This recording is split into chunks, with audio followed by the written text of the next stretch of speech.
नमस्कार दोस्तों।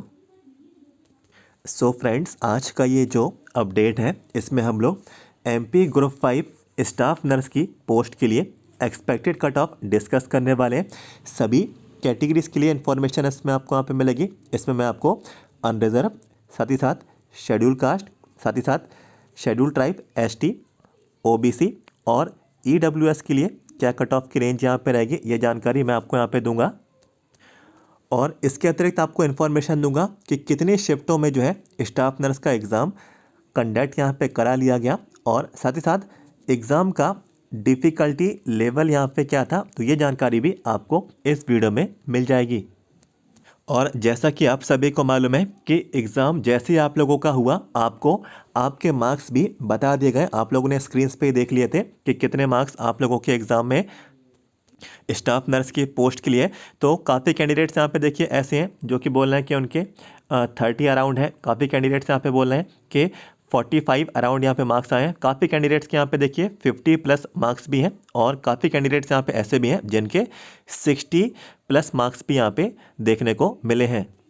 तो दोस्तों 30 मार्क्स वाले, 40 मार्क्स वाले जितने भी कैंडिडेट्स हैं, ये वीडियो को बिल्कुल आप लोग लास्ट तक जरूर देखना। पूरी जानकारी आपको इस वीडियो में मिल जाएगी। तो चलिए दोस्तों, बिल्कुल भी टाइम वेस्ट नहीं करते हैं, सीधे से आप लोग इन्फॉर्मेशन की ओर यहाँ पे बढ़ते हैं। तो दोस्तों सबसे पहले मैं आपको बताऊंगा कि स्टाफ नर्स का जो एग्ज़ाम हुआ है एमपी ग्रुप 5 का, ये कौन कौन सी डेट्स पे हुआ है, कितनी शिफ्टों में हुआ है। तो पहले दिन का जो एग्ज़ाम था वो था 25 नवंबर का, और 25 नवंबर में दोस्तों 2 शिफ्टों में ये एग्ज़ाम यहाँ पे आयोजित कराया गया। एक यहाँ पे इसमें मॉर्निंग की शिफ्ट थी, और यहाँ पे एक दिन की यहाँ पे शिफ्ट थी। तो 2 शिफ्टों में ये 25 नवंबर को ये स्टाफ नर्स की पोस्ट के लिए एग्ज़ाम हुआ। इसके बाद 26 नवंबर को भी जो है एग्ज़ाम था स्टाफ नर्स की पोस्ट के लिए। सिर्फ जो है एक ही शिफ्ट में 26 नवंबर को स्टाफ नर्स की पोस्ट के लिए एग्ज़ाम हुआ। तो दोस्तों कुल मिला के जो है 3 शिफ्टों में स्टाफ नर्स का टोटल सभी कैंडिडेट्स ने एग्ज़ाम यहाँ पे दे दिया। तो कुल मिला के 3 शिफ्टों में सभी कैंडिडेट्स ने स्टाफ नर्स की पोस्ट के लिए अपना ऑनलाइन लिखित परीक्षा दे दी। एमपी ग्रुप 5 की जो भर्ती यहाँ पे निकाली गई। अब दोस्तों बढ़ते हैं अगली जानकारी की ओर कि एग्ज़ाम का डिफ़िकल्टी लेवल यहाँ पे क्या था। तो क्या यहाँ पे देखिए एग्ज़ाम ईजी आया था, क्या यहाँ पे जो है एग्ज़ाम जो है मॉडरेट लेवल का आया था, क्या यहाँ पे एग्ज़ाम जो है टफ लेवल का आया था। तो दोस्तों काफ़ी कैंडिडेट्स ने जो है अपने रिव्यूज़ हमारे साथ यहाँ पे शेयर किए, और ज़्यादातर कैंडिडेट्स ने बताया कि एग्ज़ाम का जो लेवल था वो मॉडरेट लेवल का था, और इजी टू मॉडरेट लेवल के सवाल जो है पूछे गए थे। और दोस्तों कुछ कैंडिडेट यहाँ पे ऐसे भी थे जिनकी अच्छी तैयारी थी, नॉरसेट लेवल की उनकी तैयारी थी। तो ऐसे कैंडिडेट्स को एग्ज़ाम यहाँ पे इजी देखने को मिला। लेकिन मेजॉरिटी ऑफ जो कैंडिडेट्स थे उन लोगों ने यहाँ पे बोला कि मॉडरेट लेवल के प्रश्न यहाँ पे पूछे गए, ना ज़्यादा टफ ना ज़्यादा यहाँ पे सरल तरीके के प्रश्न आप लोगों से आपके एग्ज़ाम में पूछे गए। और दोस्तों काफ़ी कैंडिडेट्स यहाँ पे ऐसे थे जिन लोगों ने बोला कि उनके यहाँ पे सिर्फ 25 मार्क्स ही यहाँ पे आए हैं। काफ़ी कैंडिडेट्स यहाँ पे ऐसे थे कि जो है 32 मार्क्स यहाँ पे ऑब्टेन किए हैं। काफ़ी कैंडिडेट्स यहाँ पे ऐसे थे कि 44 मार्क्स कैंडिडेट ने यहाँ पे प्राप्त किए। काफ़ी कैंडिडेट ने यहाँ पे 52 मार्क्स भी यहाँ पे ऑब्टेन किए, और ऐसे ऐसे करके 60 मार्क्स वाले कैंडिडेट ने भी अपना यहाँ पे रिव्यू यहाँ पे शेयर किया। अब दोस्तों हम लोग अगली इन्फॉर्मेशन को डिस्कस करेंगे कि एग्ज़ाम का एक्सपेक्टेड यहाँ पे कट ऑफ की रेंज यहाँ पे क्या रहेगी। सभी कैटेगरी वाइज मैं आपको यहाँ पे इन्फॉर्मेशन दूंगा। अनरिजर्व, ओबीसी, एससीज, एसटीज, ईडब्ल्यूएस सभी के बारे में आपको इसमें जानकारी मिलेगी। लेकिन दोस्तों कट ऑफ की ओर बढ़ने से पहले मैं आपको बताऊंगा कि मिनिमम पासिंग मार्क्स कितने आप लोगों के लिए रखे गए थे। Means unreserved, EWS, SC, ST और ओबीसी कैंडिडेट के लिए दोस्तों एक मिनिमम पासिंग मार्क्स मीन्स कम से कम इतने अंक लाना आप लोगों को ज़रूरी है। तो कितने अंक लाना आप लोगों को ज़रूरी था सभी कैटेगरीज के लिए, तो सबसे पहले ये जानकारी मैं आप लोगों को प्रोवाइड कराऊंगा। सभी कैटेगरीज के लिए कम से कम मिनिमम पासिंग मार्क्स कितने रखे गए थे। और इसका दोस्तों देखिए महत्व क्या है। यदि मिनिमम पासिंग मार्क्स से कम यदि अंक आप लोगों के आए हैं तो आप लोगों का सिलेक्शन नहीं हो सकता है, और आपको वेटिंग में भी नहीं रखा जाएगा। तो सभी कैटेगरी के लिए मिनिमम पासिंग मार्क्स कितने हैं, तो सबसे पहले ये जानकारी हम लोग जो है नोटिफिकेशन में डिस्कस कर लेते हैं, फिर मैं आपको एक्सपेक्टेड कट ऑफ की रेंज बताऊंगा। तो दोस्तों ये नोटिफिकेशन है और ये भर्ती विज्ञापन शुरू में जारी हुआ था। इसमें दोस्तों 5वें नंबर की पॉइंट पे आप लोगों को यहाँ पे आना होगा। तो यहाँ पे आप सभी लोग अपनी स्क्रीन पे देख सकते हैं, लिखा है अहरकारी अंक। तो लिखा है केवल उन्हीं अभ्यर्थियों के नाम सफल अभ्यर्थियों की सूची में सम्मिलित किए जाएंगे जिन्होंने समूहवार निर्धारित कुल अंकों में से न्यूनतम अंक प्राप्त किए हों। तो इस बारे में जानकारी आपको दी जा रही। इस प्रयोजन हेतु अनारक्षित वर्ग के अभ्यर्थियों के लिए 50%, तो दोस्तों अनरिजर्व जो कैटेगरी के कैंडिडेट हैं आपको 50% मार्क्स। तो टोटल मार्क्स दोस्तों कितने का एग्ज़ाम था, 100 मार्क्स का पूरा आपका एग्ज़ाम था। तो अनरिजर्व को बोला गया है 50%, तो इसका 50% क्या होगा, तो 50 मार्क्स कम से कम अनरिजर्व कैटेगरी वाले कैंडिडेट को लाना होगा, तभी वो है कैंडिडेट सफल पाए जाएंगे।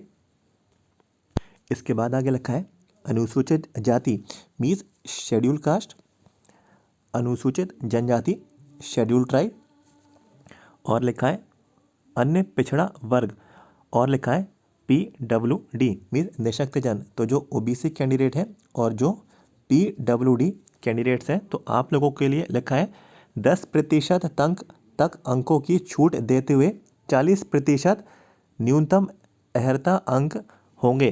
तो आप लोगों को यहाँ पे 10% का रिलैक्सेशन है अनरिजर्व कैटेगरी से, मीन्स 40% अंक लाना आपको यहाँ पे जरूरी है। तो 40% कितना होगा, देखिए 40%, तो प्रतिशत डिवाइड में लेंगे और कितने मार्क्स का पेपर था आपका, 100 का।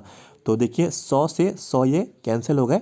तो कम से कम जो रिजर्व कैटेगरी के कैंडिडेट हैं, तो आपको ये सभी जितने भी हैं SCs, STs, OBC और PWD, आप लोगों को जो है 40 मार्क्स कम से कम ये आपको लाना होगा एग्ज़ाम की रेस में बने रहने के लिए। यदि इससे कम यदि ये सभी कैंडिडेट्स के मार्क्स आ रहे हैं, SCs, STs, OBCs और PWD कैंडिडेट, तो आप लोगों को जो है सिलेक्शन नहीं मिलेगा सूची में, मीन्स लिस्ट में आपको शामिल नहीं किया जाएगा।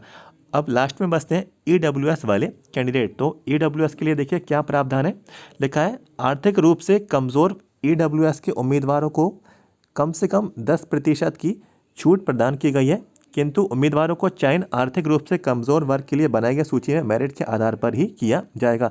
तो सेम टू सेम वही प्रोसीजर है, 10% की छूट आपको मिल रही है, मीन्स 40%, मीन्स आप लोगों को भी EWS के जो कैंडिडेट हैं 40 कम से कम अंक आपको ये लाना ही होगा।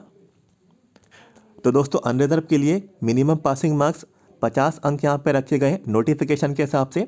SCs, STs, OBC और जो PWD कैंडिडेट है कम से कम आपको 40 नंबर ये आपको लेकर आना ही होगा। और जो EWS वाले कैंडिडेट हैं आपको कम से कम 40 अंक ये आप लोगों के लिए भी यहाँ पे निर्धारित किए गए।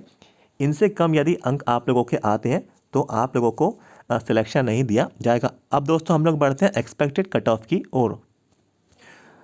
तो दोस्तों यहाँ पे मैं सभी कैटेगरीज को डिफाइन कर देता हूँ। तो सबसे पहले यहाँ पे लिखता हूँ अनरिजर्व, इसके बाद लिखूँगा OBC, इसके बाद लिखूँगा शेड्यूल कास्ट, इसके बाद लिखूँगा यहाँ पे शेड्यूल ट्राइब, और फिर लिखूँगा यहाँ पे EWS के जो हमारे यहाँ पे कैंडिडेट यहाँ पे रहेंगे।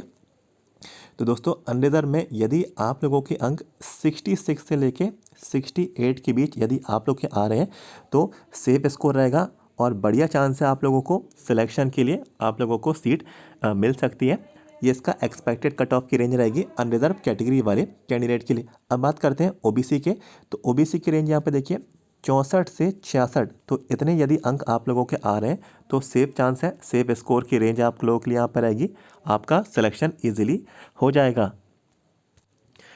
इसके बाद दोस्तों शेड्यूल कास्ट के बारे में बात करते हैं। तो यदि आपके 62 से 60 अंक यदि आप लोगों के आ रहे हैं तो आपके चांस अच्छे हैं सिलेक्शन के लिए। इसके बाद शेड्यूल ट्राइब के तो 58 से लेकर 60, तो ये रेंज आप लोगों के लिए सेफ जोन यहाँ पे रहेगी। तो SC ST का भी मैंने आपको बताया। अब बसते हैं यहाँ पे EWS वाले हमारे कैंडिडेट्स जो हैं। तो देखिए इसकी यहाँ पे एक साइड रेंज ले लेते हैं, मिडिल रेंज। तो यदि आपके मार्क्स यहाँ पे 58 से लेकर 66 के बीच आ रहे हैं तो आपके लिए बहुत ही अच्छे चांस हैं EWS कैटेगरी में स्टाफ नर्स की पोस्ट के लिए MP ग्रुप 5 में आपका यहाँ पे सिलेक्शन होने के बहुत ही अच्छे चांस यहाँ पर रहने वाले हैं। और यहाँ पे PWD कैंडिडेट भी बसते हैं। तो यहाँ पे यदि PWD कैंडिडेट्स के 55 टू लेकर 60 के अराउंड यदि आप लोगों की रेंज है, इतने मार्क्स हैं, तो PWD कैंडिडेट्स के लिए ये सेफ स्कोर यहाँ पे रहने वाला है।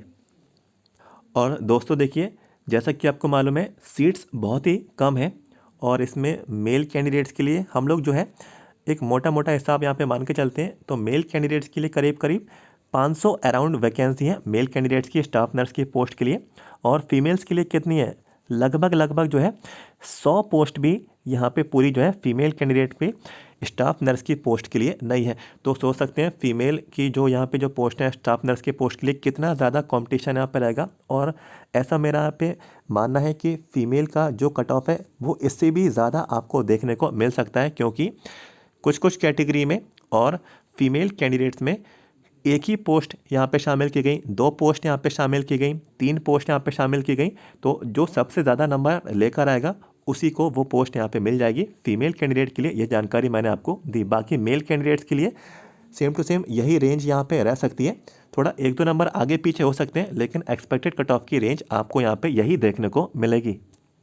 और दोस्तों अनरिजर्व वाले जितने भी कैंडिडेट्स हैं, मीन्स अनरिजर्व कैटेगरी के जितने भी कैंडिडेट्स के मार्क्स 50 से कम आए हैं तो आपका कोई भी चांस नहीं है, क्योंकि नोटिफिकेशन में बोला गया कि अनरिजर्व वाले कैंडिडेट्स को कम से कम 50 अंक ये लाना आपको अनिवार्य बोला गया है। और बाकी जितने भी कैंडिडेट हैं SCs, STs, OBCs और EWS, यदि आपके 40 अंकों से कम अंक आ रहे हैं, अंक 40 मार्क्स से कम मार्क्स आप लोगों ने प्राप्त किए, तो आपका भी कोई भी चांस नहीं है। इन्हीं मार्क्स के बाद ही आप लोगों को जो है लिस्ट में शामिल किया जाएगा, क्योंकि दोस्तों ये जो है मिनिमम पासिंग मार्क्स नोटिफिकेशन के हिसाब से ये शामिल किए गए हैं। तो दोस्तों जो भी इन्फॉर्मेशन थी वो मैंने इसमें यहाँ पे कवर की, और उम्मीद करता हूँ जो भी मैंने आपको समझाया ये जानकारी आपको समझ में आ गई होगी। और सबसे पहले आप लोगों को क्या करना है, इस वीडियो को अपने सभी फ्रेंड्स लोगों को आपको शेयर कर देना है, सभी लोगों को ये जानकारी आप लोग बताएं। आप लोगों को व्हाट्सएप में, आपके व्हाट्सएप में जितने भी आपके ग्रुप्स हैं सभी में ये वीडियो आप लोग शेयर कर दें। आप सभी लोग इस वीडियो को लाइक भी कर सकते हैं, चाहे तो चैनल को भी सब्सक्राइब करें, आगे के अपडेट्स आपको मिलते रहेंगे। वीडियो के नीचे जाएँ, सब्सक्राइब के रेड बटन को यहाँ पे क्लिक करें। मध्य प्रदेश स्वास्थ्य विभाग नर्सिंग और पैरामेडिकल हर इन्फॉर्मेशन आगे भी पाते रहें। मिलते हैं आपसे अगले वीडियो में। Thank you so much.